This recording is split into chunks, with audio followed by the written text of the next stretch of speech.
সালামু আলাইকুম তৃতীয় শ্রেণীর সুপ্রিয় শিক্ষার্থীবৃন্দ, আশা করছি তোমরা সকলে ভালো আছো। গত পর্ব পর্যন্ত আমি তোমাদের গণিত বইয়ের 49 নম্বর পৃষ্ঠা পর্যন্ত আলোচনা করেছি। ধারাবাহিকভাবে আলোচনা করছি যাতে তোমাদের বুঝতে সুবিধা হয়। আশা করছি আমার প্লেলিস্টে থাকা সবগুলো ভিডিও করে ফেললে তোমার আর কোনো অন্যান্য টিচারের কাছে পড়ার প্রয়োজন হবে না। চলো আমরা দেখি নি এখানে আমাদেরকে কি দিয়েছে। রেজা 3 প্যাকেট বিস্কুট কিনতে চায়। এক প্যাকেটের দাম কত টাকা? 23 টাকা। এজন্য তার কত টাকার প্রয়োজন? এক প্যাকেটের দামই 23 টাকা, কিন্তু বিস্কুট কিনতে চাচ্ছে 3 প্যাকেট। তাহলে এরকম আমার 3টা 23 লাগবে। তাহলে আমি কি দিয়ে গুণ দিতে পারি? এক প্যাকেটের দাম গুণ প্যাকেটের সংখ্যা সমান সমান মূল্য পাবো। তাহলে আমি কি পাচ্ছি? গুণ্য গুণ গুণক সমান সমান গুণফল। এই সূত্রটা মুখস্থ করে ফেলবে। তাহলে আমি যদি গাণিতিক ব্যাখ্যা এখানে লিখি, গাণিতিক ব্যাখ্যা হবে কি 23 গুণ কত প্যাকেট? 3 প্যাকেট। তাহলে আমি গুণফল পাবো। 23কে 3 দিয়ে গুণ করলে কত হয়? হচ্ছে 69। তাহলে আমি এটা করতে পারলাম। তাহলে গুণ্য গুণ গুণক সমান সমান কি পাচ্ছি? গুণফল পাচ্ছি। এখানে নিচের ছবিটি ব্যবহার করে কিভাবে হিসাব করা যায় চিন্তা করি।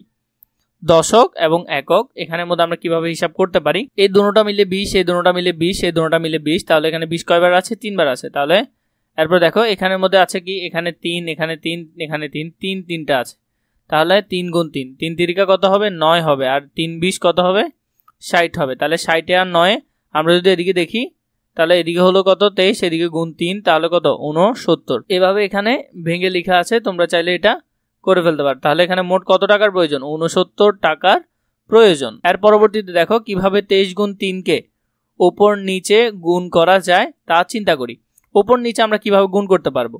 তাহলে 3কে যদি আগে 3 দিয়ে, মানে প্রথমটাকে আগে প্রথম সংখ্যা দিয়ে কি করতে হবে? গুণ করতে হবে। তাহলে 3কে যদি 3 দিয়ে গুণ করি, 3 তিরিকে কত হচ্ছে? 9 হচ্ছে। 9 লিখলাম। আবার 3কে 2 দিয়ে গুণ করবো, 3 দুগুণে কত হচ্ছে? 6 হচ্ছে। তাও আবার 69 এলো। এখানে ওরা 3টা ধাপে বুঝিয়েছে, আমার প্রয়োজন হয় না, যে তোমাদের আর বোঝাতে হবে না। আশা করছি তোমরা এগুলো পারবে। এর পরবর্তীতে দেখো উপর নিচে আমরা কিছু গুণ করবো। 4কে 2 দিয়ে গুণ করলে কত? 4 দুগুণে 8। 4কে 1 দিয়ে গুণ করলে 4 একে 4।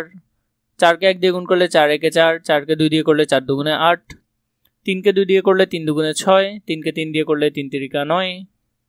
4কে যদি আমরা করি 2 দুগুণে কত হবে? 4 হবে। এরপর 2 দুগুণে করলে আবার 4 হবে। 5 নাম্বারটা যদি করি, 2 আর 0 গুণ করলে 2 0 0। 3 দুগুণে কত হবে? 3 দুগুণে হবে 6। তারপর এখানে 3কে যদি 0 দিয়ে করি, 3 এর 0 0, 3 দুগুণে আবার 6। পাশাপাশি কিছু গুণ আমরা করে ফেলি, আমি নিচে লিখছি তোমাদের সুবিধার জন্য। প্রথমে এই সংখ্যা দিয়ে এই সংখ্যাকে গুণ করতে হবে। 4 দুগুণে কত হচ্ছে? 8 হচ্ছে। আর 3 দুগুণে কত হচ্ছে? 6 হচ্ছে। এবার দেখো এই সংখ্যা দিয়ে আবার এই সংখ্যাকে প্রথমে করতে হবে। 4 দুগুণে কত? 8 লিখলাম। 2 দুগুণে কত? 4 লিখলাম। এখানে দেখো এটা যদি দেখি, 3 এর 0 0 হচ্ছে। 3 তিরিকা কত হচ্ছে? 9 হচ্ছে। এরপর এখানের মধ্যে করো 4 এর 0 0, 4 দুগুণে কত? 8। এর পরবর্তীতে আমরা আরেকটা খেয়াল করি, এখানে বলেছে 17 গুণ 3কে গুণ করা যায়। চিন্তা করো কিভাবে গুণ করা যায়। প্রথমে আমরা 17কে দুটি অংশে ভেঙে নিই। একটা লিখি 10, একটা লিখি 7, মানে আমরা আলাদা করে নিলাম। তাহলে 10কে যদি 3 দিয়ে গুণ করি, 3 দশে কত হচ্ছে? 3 দশে হচ্ছে 30। 7কে যদি 3 দিয়ে করি, 3 7 কত? 3 7 হলো 21। তাহলে এটা যদি যোগ করি, 0 আর 1 যোগ করলে 1, 3 আর 2 যোগ করলে 5। তাহলে তুমি যদি 17কে 3 দিয়ে গুণ করো, তুমি কত পাবে? 51 পাবে। এর পরবর্তীতে দেখো এবার কিভাবে পাশাপাশি করতে পারো। 3কে 7 দিয়ে করলে কত? 3 7 21। 21-এর 1 হাতে আছে কত? হাতে আছে 2। এটি যখনই 10-এর উপর চলে যাবে তোমাকে হাতে ধরতে হবে। 3 7 21। 21-এর আমি এখানে 1 না বসালাম, আমার হাতে আরো কত আছে? 2 আছে। 3কে আবার 1 দিয়ে গুণ করলো, 3 একে 3, 3 আর 2 যোগ করলে কত হয়? 5 হয়। তাহলে 51। এগুলো তোমরা আস্তে আস্তে করে ফেলতে পারবে। এরপর দেখো 4কে 4 দিয়ে গুণ করি, 4 4 কত হয়? 16। 16-র কত বসবে? 6 বসবে। হাতে কত? 1। 4কে আবার 2 দিয়ে গুণ করলে 4 দুগুণে 8, 8 আর 1 9। তাহলে এইভাবে করে তোমাদেরকে করতে হবে। 8কে যদি 2 দিয়ে গুণ করো, 8 দুগুণে আবার 16। 16-র কত বসছে? 6 বসবে এখানে, কিন্তু হাতে কত রয়ে গেছে? 1। তাহলে 8কে আবার 8 দিয়ে গুণ করলে 8 একে 8, 8 আর 1 9। এখানে দেখো আছে 8, এখানে আছে 2। তাহলে কত? 8 দুগুণে কত? 16। 16-র 6 বসছে, হাতে আছে 1। 4 দুগুণে 8, 8 আর 1 9। এরপরে পাশাপাশিতে যদি আমরা এখানে খেয়াল করি, পাশাপাশিতে কি আছে? 5। 4 5 কত? আমরা যদি এটা এভাবে করতে কষ্ট হয় তোমাদের, তুমি এভাবে করে করতে পারো। এখানে উপর নিচ করে ফেলো।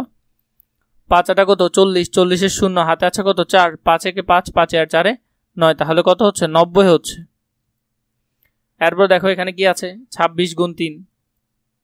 26 গুণ 3। তাহলে 3 6 কত? 3 6 18। 18-র 8 হাতে আছে 1। 3 দুগুণে 6, 6 আর 1 7। তাহলে 87। এভাবে করে এগুলো যদি করি 9 দুগুণে 18, 18 8, হাতে আছে 1, 3 দুগুণে 6, 6 আর 1 9। এটা তোমাদেরকে সুন্দর করে বুঝিয়ে দিচ্ছি। দেখো এখানে 25, 25 আর এখানে নিচে 4, 4 5 কত 20, 20 এর কত বসবে 0 বসবে, হাতে আছে কত 2, 4 দুগুণে 8, 8 আর 2 10, তাহলে মোট 100।